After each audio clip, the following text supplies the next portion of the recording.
زہیر شاہ کراچی سے، مفتی صاحب میں نے غصے میں میری بیوی مجھ سے کہنے لگی مجھے طلاق دو، اور میں نے کہا میری طرف سے طلاق ہے تمہیں، پھر اس نے بولا مجھے طلاق دو، میں نے کہا میری طرف سے طلاق ہو گئی، سمجھو اب کیا میں رجوع کر سکتا ہوں اپنے والدین کے گھر میں، کیا طلاق؟ آپ نے جب پہلی دفعہ کہا نا میری طرف سے طلاق ہے تو اس سے ایک طلاق ہو گئی، جب اس نے دوبارہ کہا طلاق دو تو آپ نے کہا میری طرف سے ہو گئی، تو ہو گئی میں بظاہر یہی ہے کہ پہلی والی طلاق کو آپ نے اسی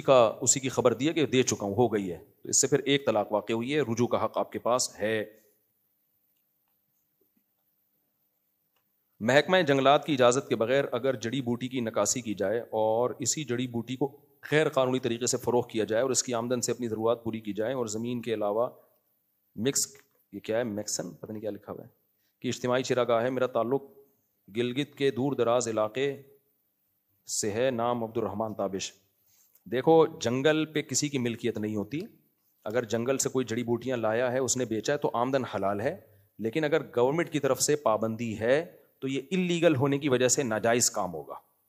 کام ناجائز ہے لیکن آمدن حرام نہیں ہوگی، کیونکہ آمدن تو ایک جائز چیز کی ہے اور وہ کسی کی ملکیت میں بھی نہیں ہے، مباح ہے، لیکن حکومت کے جیسے جنگل سے لکڑی کاٹ کے کسی نے بیچ دی تو گناہ گار ہوگا، ناجائز ہوگا، کیونکہ انوائرمنٹ خراب ہو رہا ہے، جنگل اس طرح سے کٹ رہے ہیں تو ماحول خراب ہوگا، اس سے آکسیجن کا لیول گرے گا اور پولوشن پھیلے گی، تو گورنمنٹ جب ایسے قوانین بناتی ہے سب انسانوں کے مفاد کو سامنے رکھ کے بناتی ہے۔ اب اس کی مثال دیکھو، جنگل میں شکار پر حکومتوں نے پابندیاں لگا، افریقہ ہم جاتے ہیں، اگر شکار پہ پابندیاں نہ ہوتی سب لوگ شیروں کو مار مار کے ختم کر چکے ہوتے، جنگلی حیات ہی ختم ہو چکی ہوتی، تو یہ خود انسانیت کے لیے نقصان دہ ہے۔ جنگل کے جانور بہت ساری انسانوں کی ایسی خدمت کر رہے ہیں جو ہمیں معلوم نہیں ہے، اگر سارے شیروں کو آپ مار دو گے نا تو ہرن اتنے پھیل جائیں گے وہ سارے جنگلات کھا کے ختم کر دیں گے، تو بین الاقوامی قوانین بنتے ہیں جنگلی حیات کی حفاظت کے لیے، حالانکہ شرعی طور پر تو جائز ہے شکار کرنا، آپ کسی بھی جانور کا بلا وجہ ظلم نہیں کرو، کھانے کے لیے کرو، اب لوگوں کو اجازت دیں تو سارے ہرن کھا کے ختم کر دیں گے، جب سارے ہرن ہی ختم ہو جائیں گے شیر کیا کھائے گا؟ شیر کیا کھائے گا؟ وہ بھوک سے تڑپ تڑپ کے مرے گا، جنگلی حیات ختم ہو جائے گی، بڑے مسائل، پوری زمین کا نظام برباد ہو جائے گا۔ تو اللہ نے انسانوں کو زمین کا ہاتھ، زمین کنٹرول میں لینے کی اجازت دی ہے، مینجمنٹ کی۔ انسان اپنی گروتھ ریشو کو کنٹرول نہیں کر سکتا، خوب سمجھ لو، کیونکہ انسان مقصود کائنات ہے، اس کی کنٹرولنگ اللہ کے ہاتھ میں ہے، اس لیے یہ برتھ کنٹرول اور یہ جو فیملی پلاننگ کے سسٹم چل رہے ہیں یہ خلاف شریعت ہیں۔ بھائی انسان مقصود کائنات ہے، اس کو کنٹرول اللہ کرے گا،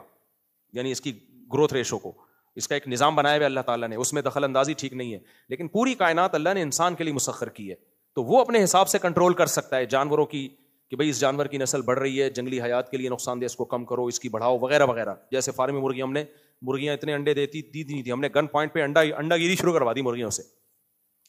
تو سائنس اتنی ترقی کرے گی، ہو سکتا ہے کل مرغے بھی انڈا دینا شروع کر دیں۔ خیر، تو اس لیے یہ جو لاز بنتے ہیں، قوانین بنتے ہیں، انسانوں کے فائدے کے لیے بنتے ہیں، تو اب جنگل کی لکڑیاں یا اس طرح سے چیزیں ختم ہوگی تو انسانوں ہی کو نقصان ہوگا، اس لیے یہ ناجائز بہرحال ہے، لیکن آمدن حرام نہیں ہے۔ آمدن اس لیے حرام نہیں ہے کہ بھئی فی نفسی ہی تو وہ جو چیز بیچ رہا ہے وہ جائز چیز ہے، تو غلط عمل ہے، ہر غلط عمل کی آمدن حرام۔ اسمگلنگ کی دیکھ لو نا، اسمگلنگ ایک ناجائز چیز ہے، ملک کو نقصان ہوتا ہے، لیکن اسمگلر جو پروڈکٹ لا کے بیچتا ہے اس کی ارننگ اس کے لیے حلال ہوتی ہے، کیونکہ پروڈکٹ اپنے پیسوں سے خریدی ہے اس نے، اور وہ پروڈکٹ فی نفسی کو شراب بھی نہیں ہے، اور اس کو بیچ رہا ہے وہ بھی اپنی چیز ہے، البتہ چونکہ ملک کو نقصان ہوتا ہے تو اس نقصان کی وجہ سے اس عمل کو ناجائز کہا جائے گا، برا کہا جائے گا، اس کو اپریشیٹ نہیں کیا جائے گا۔ تو یہاں بھی ایسے ہی ہے، جو بھی یہ جڑی بوٹیوں والا کام کر رہے ہیں وہ نہ کریں تو اچھا ہے۔ مسئلہ جب ہوتا ہے جب گورنمنٹ خود ملی ہوئی ہوتی ہے، ہوتا یہ ہے کہ گورنمنٹ نے جنگلوں پہ کاٹنے پر پابندی لگائی ہوئی ہوتی ہے، وزیر جنگل ہی کاٹ کاٹ کے بیچ رہا ہوتا ہے، اب لوگ دیکھ رہے ہوتے ہیں یار یہ خود تو کما رہا ہے پھر ہمیں کمانے نہیں دے رہا، پھر لوگ قانون کو توڑتے ہیں، پھر گورنمنٹ کہتی ہے علماء سے آپ کلپ بناؤ، آپ لوگوں کو بولو یہ ناجائز ہے۔ بھائی ہم تو بولیں گے ناجائز ہے، لیکن جو گورنمنٹ ہی یہ کام کر رہی ہو اور رشوتیں لے لے کے کر رہی ہو تو لوگوں پر پھر اس ناجائز کا اثر، اس فتوے کا کوئی اثر نہیں ہوتا، پھر اپنے فتوے کو بھی وقت بنانا ہوتا ہے وہ ہمارے گھر والے۔ اسی طرح بعض علاقوں میں اسمگلنگ ہوتی ہے، حکومتیں کہتی ہیں آپ لوگ بولو یہ ناجائز ہے، بھائی آلٹرنیٹ کیا ہے آپ کے پاس اس کا؟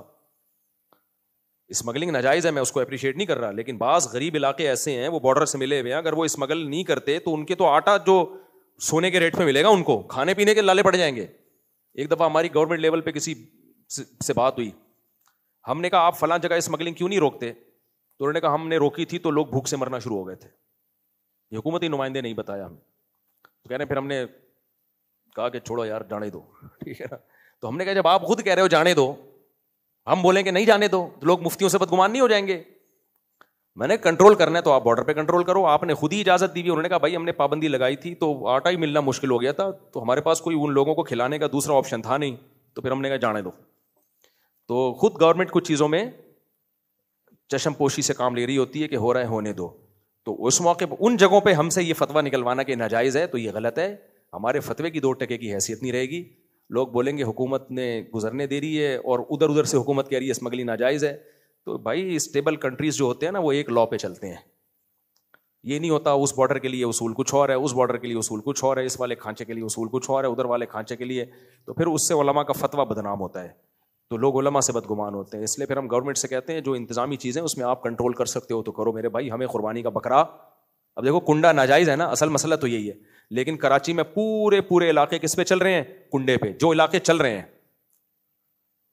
اب ویسے گورنمنٹ کہتی ہے کنڈا ناجائز ہے, تو بھائی یہ تو تمہیں سب کو پتا ہے سارا کنڈا چل رہا ہے. وہ کہتے ہیں اگر ہم کنڈا نکال لیں تو ہمارا کنڈا نکل جائے گا, بجلی نہیں ہوگی. گورنمنٹ نے خود ہی ان گھروں سے 500-500 روپے باندھے ہوئے کہ الیکٹرک والوں نے. تو اس میں بڑے مسائل ہوتے ہیں. اس لیے ایسی چیزوں میں ہم پھر حکومت سے کہتے ہیں بھائی آپ خود کنٹرول کرو. ہم تو ایک جنرلی ایک اصول بیان کر دیتے ہیں کہ کنڈا ناجائز ہے, اس کے لیے کنڈا ناجائز ہے ہم یہ نہیں کہیں گے بھائی اس کی کیا مجبوری ہے, کس علاقے میں رہتا ہے یہ ہمیں نہیں پتا. تو اسمگلنگ ناجائز ہے, فلاں شخص کے لیے ناجائز ہے یہ میں نہیں کہوں گا, مجھے کیا پتا اس کی کیا مجبوری ہے اور بارڈر پہ آپ نے خود ہی کھانچے کھولے ہوئے ہوں. تو اس لیے ہم اصول بیان کرتے ہیں کہ اسمگلنگ بھی ناجائز, کنڈا بھی ناجائز. لیکن وسیم بھائی کے لیے کنڈا ناجائز ہے, یہ وسیم بھائی جانے, گورنمنٹ جانے, ٹھیک ہے. اسمگلنگ ناجائز ہے, غفار کے لیے بھی ناجائز ہے, نہ یہ غفار جانے اور گورنمنٹ جانے. ناجائز ہے تو گورنمنٹ کو چاہیے روک لے, یہ اصول ہے.